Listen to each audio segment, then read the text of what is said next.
ఒక చిన్న గ్రామంలో ఉన్న రైతు బజార్లో చాలా రకాల కూరగాయలుండేవి. అక్కడ క్యారెట్, టమోటా, వంకాయ, బెండకాయ, మిర్చి అన్నీ కలిపి ఒకే బుట్టలో ఉన్నాయి.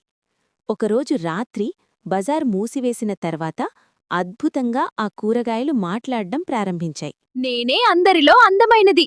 నా రంగు ఎర్రగా మెరుస్తుంది. అందుకే అందరూ నన్నే ఎక్కువగా కొనుగోలు చేస్తారు. నేను ఎంతో అందం మాత్రమే కాదు, ఆరోగ్యం కూడా ముఖ్యం. నా వల్ల కళ్లకు చాలా ఉపయోగముంటుంది. పిల్లలు నన్ను తింటే బాగా చూస్తారు. మీరందరూ గొప్పలు చెప్పుకుంటున్నారు, కానీ నన్నెవ్వరూ అంతగా ఇష్టపడరు. నేనంత ముఖ్యమైనది కాదేమో అని నాకు అనిపిస్తుంది ఈ రోజులలో. అలా అనుకోవద్దు. ప్రతి కూరగాయకు తన ప్రత్యేకత ఉంటుంది. నేను కూడా చదువుకునే పిల్లలకు ఉపయోగపడతాను అంటారు. అవును, నా వల్లే వంటకు రుచి వస్తుంది. నేను లేకపోతే అన్నం బోరింగ్ అయిపోతుంది.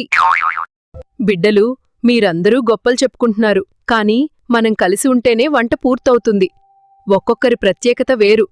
నిజమే, నేను ఒంటరిగా ఏమీ కాదు. మనమందరం కలిసి ఉంటేనే ఆరోగ్యకరమైన భోజనమవుతుంది. అంటే నేను కూడా ముఖ్యమే కదా? అవును, నువ్వు కూడా మాలో ఒకరివి. అందరం కలిసి ఉందాం. పదండి. ఈరోజు వండిన కూర చాలా రుచిగా ఉంది కదా? అవును, రైతు బాబాయ్ చేసిన ఈ కూర చాలా బావుంది. చాలా రుచిగా ఉంది.